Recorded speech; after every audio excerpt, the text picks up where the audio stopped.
एक बार फिर से आप सभी का अपने YouTube परिवार में स्वागत है।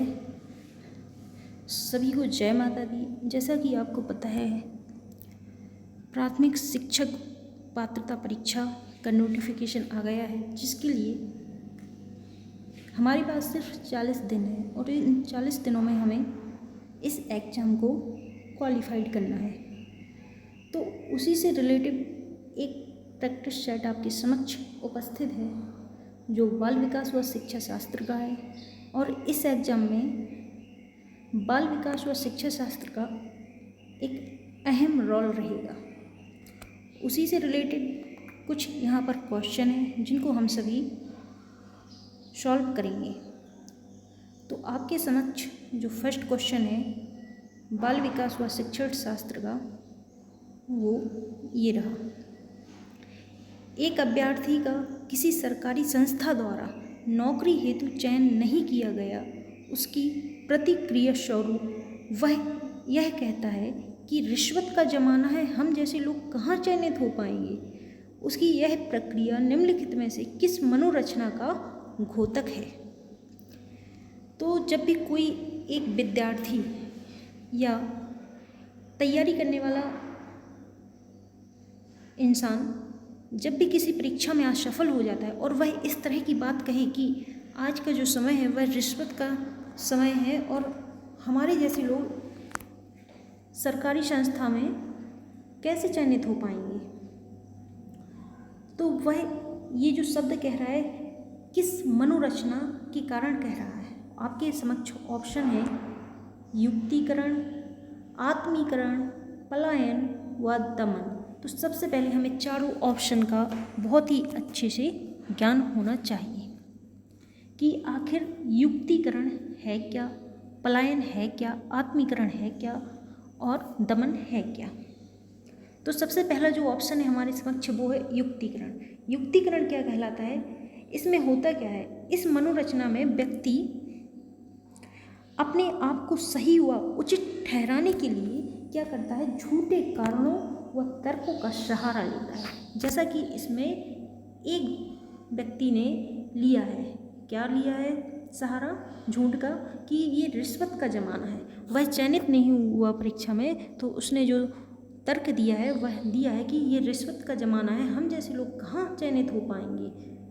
आत्मीकरण, आत्मीकरण क्या कहलाता है, तो आत्मीकरण से यहाँ पर तात्पर्य है किसी महान व्यक्ति या ईश्वर या फिर आपके माता पिता गुरु आदि के मार्गों का अनुकरण करके उनके जैसे बनने का प्रयास करना, या फिर आप किसी हीरो या फिर किसी ऑफिसर्स के गुणों का जो पालन करते हैं और उनके जैसे बनने का प्रयास करते हैं, वह कहलाता है आत्मीकरण।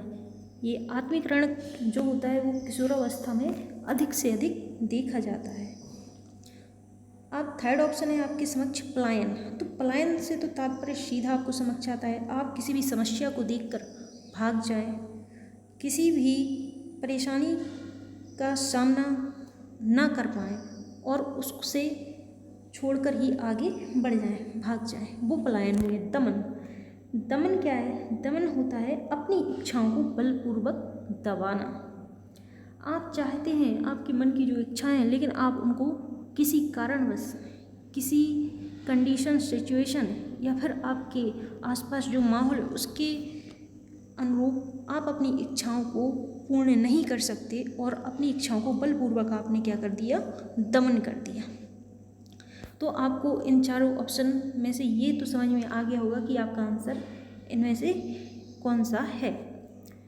तो हमारा जो सही आंसर है वो क्या है, युक्तिकरण, राइट। अब हम आगे बढ़ते हैं अपने अगले प्रश्न की ओर। जो हमारा सेकंड प्रश्न है वो क्या है, देखिए, अधिगम में वांछनीय एवं अवांछनीय दोनों ही प्रकार के व्यवहार परिवर्तन का बोध होता है। तो यह कथन क्या है, सत्य है, असत्य है, कुछ नहीं कह सकते, उपर्युक्त में से कोई नहीं। तो भाई जो अधिगम, अधिगम मतलब सीखना, तो सीखने में वांछनीय और अवांछनीय दोनों ही प्रकार के व्यवहार परिवर्तन का क्या होता है, बोध होता है। तो ये कथन जो हमारा है वो कैसा है, सत्य है। जिस क्वेश्चन में समझाने के लिए होगा उसमें अपन समय लेंगे, बल्कि जल्दी से जल्दी करने का प्रयास करेंगे। कक्षा कक्ष प्रक्रिया के प्रमुख कार्य क्या है? निदानात्मक कार्य, उपचारात्मक एवं मूल्यांकन कार्य, ए एवं बी दोनों, या फिर शिक्षण कार्य। भाई एक कक्षा कक्ष प्रक्रिया आप संपन्न कर रहे हैं शिक्षक होने के नाते, तो आपके कौन कौन से कार्य होंगे? निदानात्मक, उपचारात्मक एवं मूल्यांकन, या फिर शिक्षण कार्य। आप एक शिक्षक है, कक्षा में गए, आपने अपना शिक्षण कार्य संपन्न किया और कक्षा से बाहर गए। दूसरे दिन आप फिर विद्यालय गए, आपने अपना शिक्षण कार्य संपन्न किया और आप कक्षा से चले गए। तो क्या कक्षा कक्ष प्रक्रिया में केवल यही कार्य है आपका प्रमुख कार्य है? आपको बच्चे की प्रोग्रेस कहाँ पर उसमें कमी है, सीखने में अवरोध बाधा उत्पन्न हो रही है, उन समस्याओं को दूर करना भी आपकी ही जिम्मेदारी है। तो कक्षा कक्ष प्रक्रिया में उपचारात्मक, निदानात्मक, समस्या का पता लगाना, उपचारात्मक, उस समस्या को सॉल्व करना, और फिर उसके बाद मूल्यांकन कार्य करना, ये सारे कार्य क्या है? कक्षा कक्ष प्रक्रिया के प्रमुख कार्य हैं। इसीलिए जो हमारा सही आंसर होगा वो क्या होगा? ऑप्शन सी, ए और बी दोनों। ठीक है, अब आगे बढ़ते हैं हम अपने अगले प्रश्न की ओर।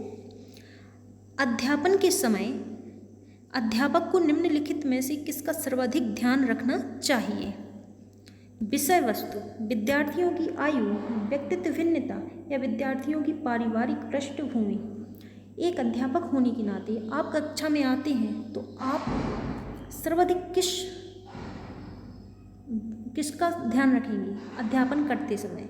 भाई आपका कार्य क्या है? शिक्षण कार्य को संपन्न कराना, तो उसमें विद्यार्थियों की आयु से आपका कोई संबंध नहीं है। विद्यार्थियों की पारिवारिक पृष्ठभूमि, इससे भी आपका कोई संबंध नहीं है। विषय वस्तु, इससे भी संबंध नहीं है। विषय वस्तु, व्यक्तित्व भिन्नता, आपको जो अध्यापन के समय ध्यान देना है, सर्वाधिक ध्यान देना, विषय वस्तु ध्यान देना। लेकिन आप एक शिक्षक होने के नाते कक्षा में जब शिक्षण कार्य संपन्न कराएंगे, तो आपको प्रत्येक बच्चे के बारे में सोचकर ही शिक्षण कार्य संपन्न कराना है। तो आपको जिस चीज़ पर ध्यान देना है वो है व्यक्तित्व भिन्नता, यानी कि आपको पता होना चाहिए कौन सा बच्चा किस लेवल का है, तो उसके अकॉर्डिंग ही हमें कक्षा में शिक्षण कार्य संपन्न कराना है। कुछ तीव्र बुद्धि होते, कुछ मंद बुद्धि होते, कुछ बच्चे बहुत ही इंटेलिजेंट होते। तो हमें जो शिक्षण कार्य कराना है सभी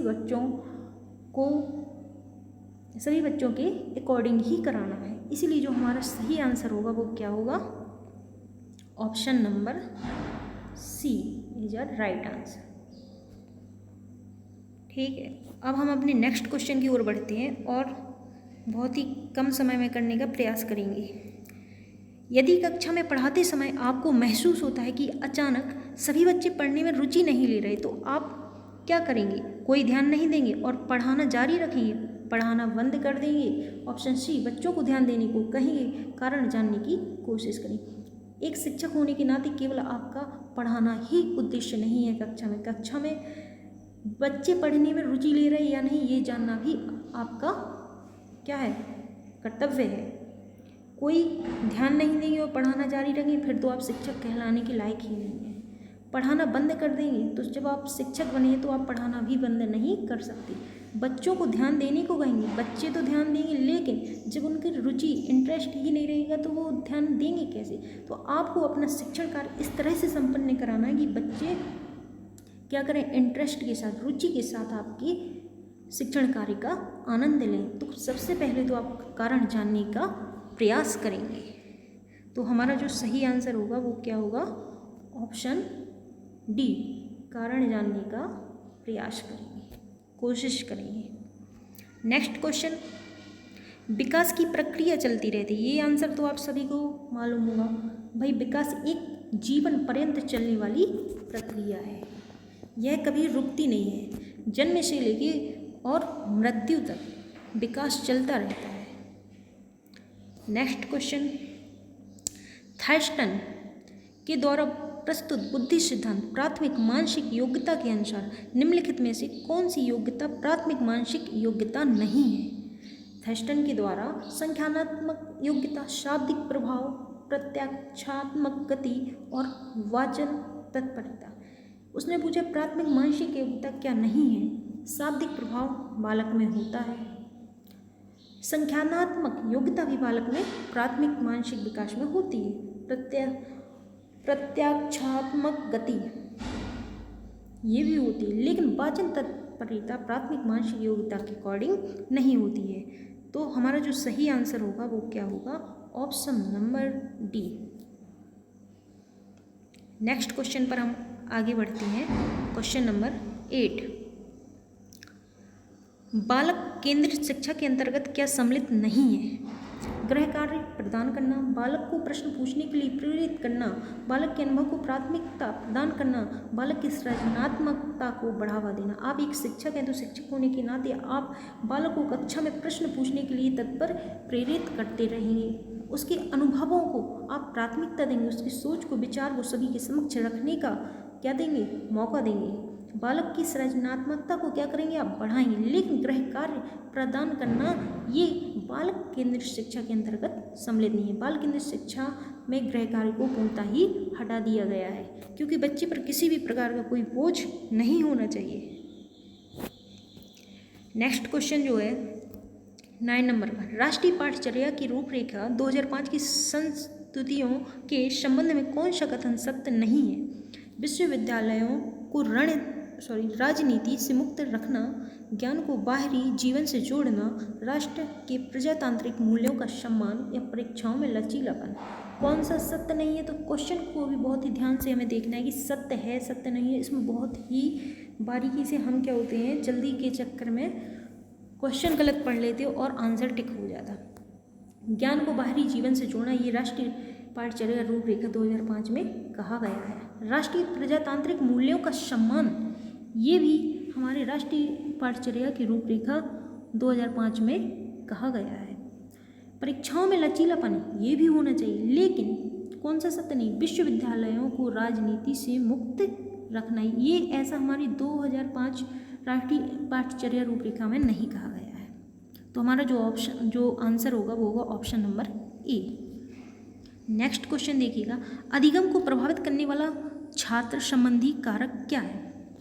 छात्र का शारीरिक व मानसिक स्वास्थ्य, छात्र की वृद्धि व रुचि, छात्र की पारिवारिक स्थिति एवं स्मरण शक्ति, या ऑप्शन डी उपर्युक्त सभी। भाई अधिगम यानी सीखने को प्रभावित करने वाला छात्र संबंधी कारक क्या होगा? छात्र सीखने में क्या क्या प्रभावित करेगा? छात्र का शारीरिक व मानसिक स्वास्थ्य सीखने की क्षमता को प्रभावित करता है। छात्र की वृद्धि और रुचि ये भी सीखने की क्षमता को प्रभावित करता है। छात्र की पारिवारिक स्थिति एवं स्मरण शक्ति ये भी सीखने की क्षमता को प्रभावित करता है। तो जो हमारा सही आंसर होगा वो होगा ऑप्शन नंबर डी उपर्युक्त सभी। इसी के आगे हम अगले क्वेश्चन पर आते हैं और हमारा अगला क्वेश्चन ये रहा, पियाजे के अनुसार बौद्धिक विकास का अंतिम चरण कौन सा है?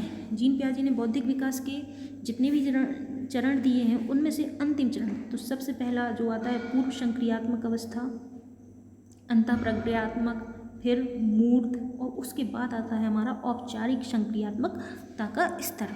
तो अंतिम चरण पूछा है तो इसका जो सही आंसर है वो क्या होगा? हमारा ऑप्शन नंबर बी औपचारिक संक्रियाओं का स्तर। इसी के आगे हम पढ़ते हैं अपने अगले क्वेश्चन पर, जो ये रहा 12वें नंबर का क्वेश्चन। मान लीजिए आप एक शिक्षक हैं, मान क्या लीजिए आप भविष्य में बनने वाले एक शिक्षक ही हैं। आपकी कक्षा में कुछ विद्यार्थी प्रायः ही अनुपस्थित रहते हैं। एक शिक्षक होने के नाते आप निम्नलिखित में से किस समाधान को अपनाएंगे? इन विद्यार्थियों के संबंध में आप प्रधानाचार्य को अवगत कराएंगे, इन विद्यार्थियों के अभिभावकों को सूचित करेंगे, आप इस ओर ध्यान न देकर कक्षा शिक्षण पर ही ध्यान देंगे, क्योंकि आपका कार्य कक्षा शिक्षण करना है, और इन विद्यार्थियों की अनुपस्थिति के कारणों की जानकारी करने हेतु क्रियात्मक शोध करेंगे। तो जब आप एक शिक्षक हैं, उस शिक्षक होने के नाते केवल आपका कार्य, पहले भी कहा है कि शिक्षक होने के नाते आपका केवल कार्य कक्षा में शिक्षण कार्य कराना ही नहीं है। आपकी कक्षा में बालक क्यों नहीं आ रहे, छात्र कम से कम क्यों आ रहे, इसका भी आपको ध्यान रखना है। लेकिन आप इसकी जानकारी प्रधानाध्यापक को अवगत कराएंगे तो इससे कुछ भी नहीं होगा, अभिभावक को सूचित करने से भी कुछ नहीं होगा। आपको खुद ही उनकी अनुपस्थिति के कारणों का पता लगाना होगा और उस समस्या को दूर करने का प्रयास करना होगा। ये एक अच्छे शिक्षक के गुण हैं। नेक्स्ट क्वेश्चन है हमारा, एक बच्चे को कैलेंडर की सहायता से किसी विशेष तिथि पर सप्ताह के दिन को निर्धारित करने के लिए कहा जाता है। उनकी संक्रिया में किस प्रकार का कार्य शामिल है? एक बच्चा है, कैलेंडर की सहायता से उसे विशेष तिथि पर सप्ताह के दिन को निर्धारित करने के लिए कहा जाता है। तो सबसे पहले तो आपको ये पता होना चाहिए कि ये दो चिंतन होते हैं, एक होता है अभिसारी और एक होता है अपसारी। अपसारी क्या होता है?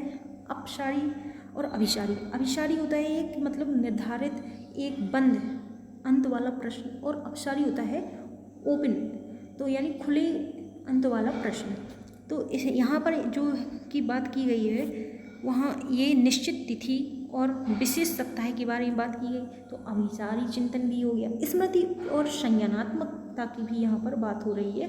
तो इसीलिए यहाँ पर ए और बी हमारा जो सही आंसर होगा वो कौन सा होगा? ऑप्शन नंबर सी, सोच विचार पर भी डालने की बात की जा रही है।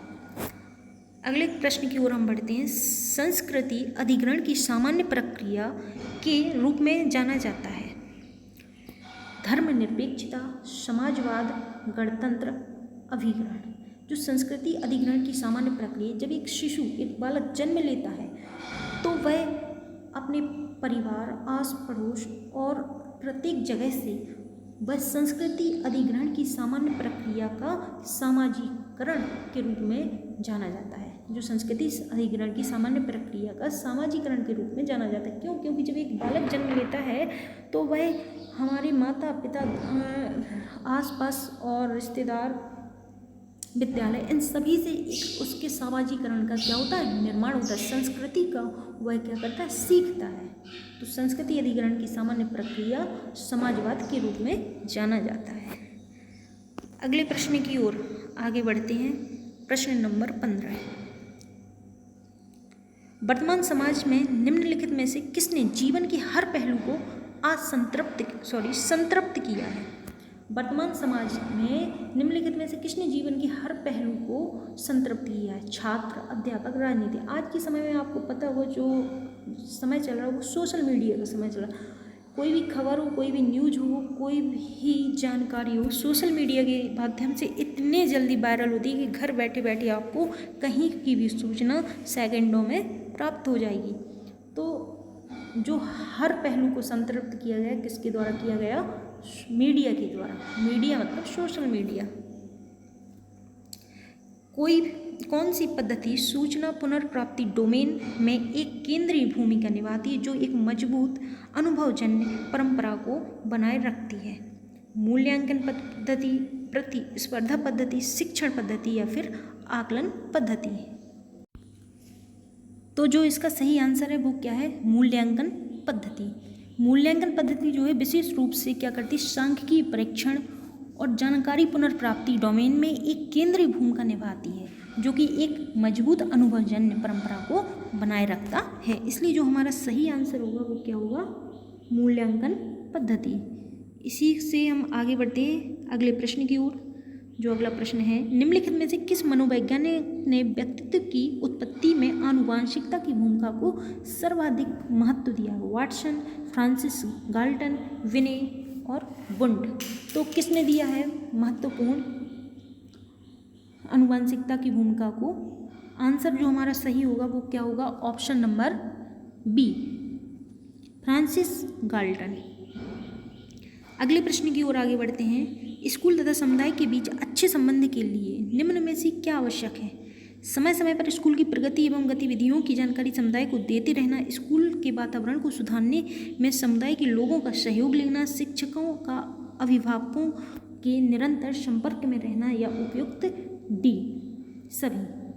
तो भाई समय समय पर एक शिक्षक होने के शिक्षक और समुदाय के बीच यदि अच्छा संबंध रखना है तो स्कूल की प्रगति गतिविधियों की जानकारी समुदाय को देते रहना चाहिए, और वातावरण को सुधारने में समुदाय के लोगों का सहयोग भी लेना चाहिए। शिक्षकों का अभिभावकों से निरंतर संपर्क भी बना रहना चाहिए, जिससे उन्हें पता चले कि बालक में क्या सुधार हुआ है, क्या कमियां हैं, जिससे और बेहतर किया जा सके। इसलिए जो हमारा आंसर होगा वो क्या होगा, ऑप्शन नंबर डी, उपर्युक्त सभी।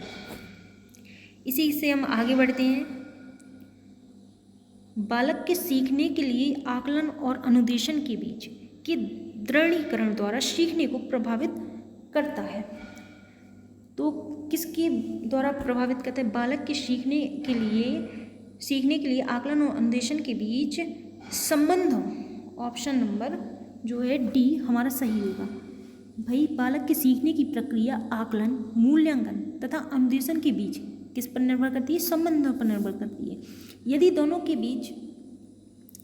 के बीच क्या संबंध है, सकारात्मक संबंध होते हैं तो सीखने की प्रक्रिया तेज होती है। यदि दोनों के बीच नकारात्मक संबंध हो तो सीखने की प्रक्रिया धीमी होती है। इसलिए जो अनुदेशन के बीच जिसमें दृढ़ीकरण किया जाता है वो है संबंधों के द्वारा। अगले प्रश्न की ओर हम आगे बढ़ते हैं। अनुभव व प्रशिक्षण द्वारा व्यवहार में रूपांतरण ही अधिगम है, यह कथन किसका है। अनुभव व प्रशिक्षण द्वारा व्यवहार में रूपांतरण ही अधिगम है, तो ये कथन जो है किसका है, स्किनर। ये कथन जो है किसका है, ऑप्शन ए स्किनर जी का है। स्किनर ने विभिन्न प्रयोगों द्वारा बताया कि अनुभव तथा प्रशिक्षण से व्यवहार में परिवर्तन आती है। क्लियर हुआ। आगे बढ़ते हैं नेक्स्ट क्वेश्चन की ओर।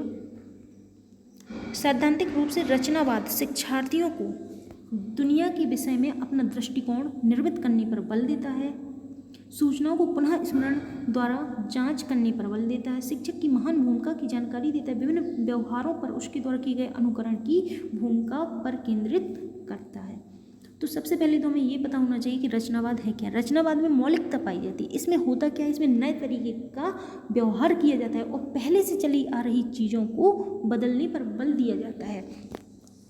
भाई जो चीज़ें पहले से चली आ रही हैं उसको बदलने पर क्या किया जाता है, बल दिया जाता है। ये है रचनावाद। तो रचनावाद के रूप में सैद्धांतिक रूप से रचनावाद शिक्षार्थियों को क्या करता है, अब आपको ये बताना है। तो हमारे जो ऑप्शन है इसका सही आंसर क्या होगा, दुनिया के विषय में अपना दृष्टिकोण निर्मित करने पर क्या करता है, बल देता है। जैसे जैसे समय परिवर्तन हुआ बहुत सी चीज़ें बदल गई, सोच बदल गए और ऐसे ही आगे भी चीज़ें परिवर्तित होती रहेंगी।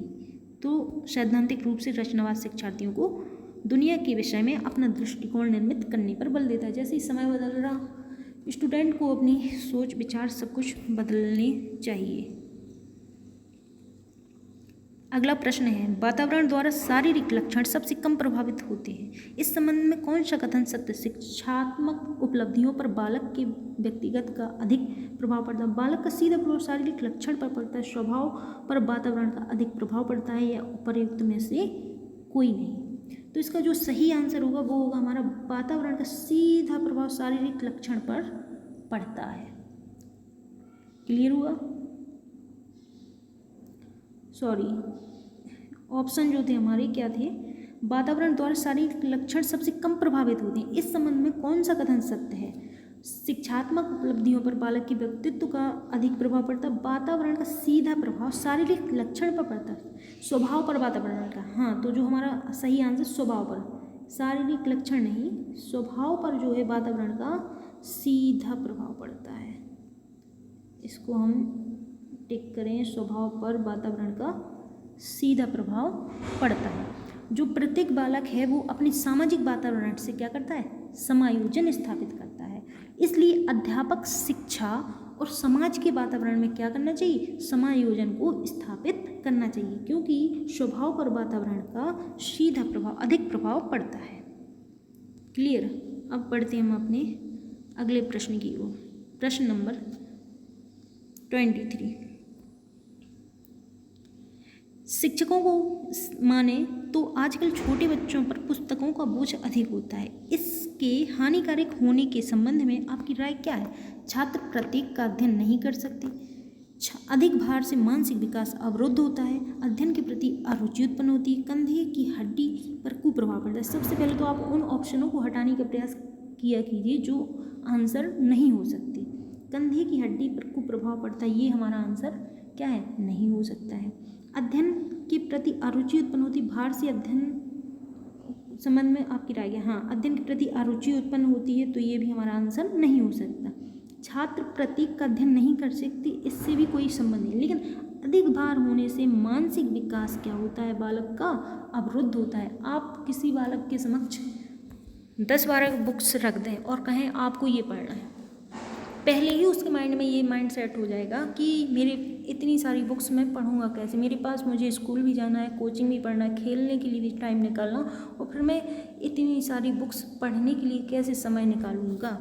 और आप उसी बालक को एक बुक रख दें, भाई ये पढ़ना है, तो उसकी सोच उस समय अलग रहेगी। इसीलिए अधिक भार जो है मानसिक विकास में क्या करता है?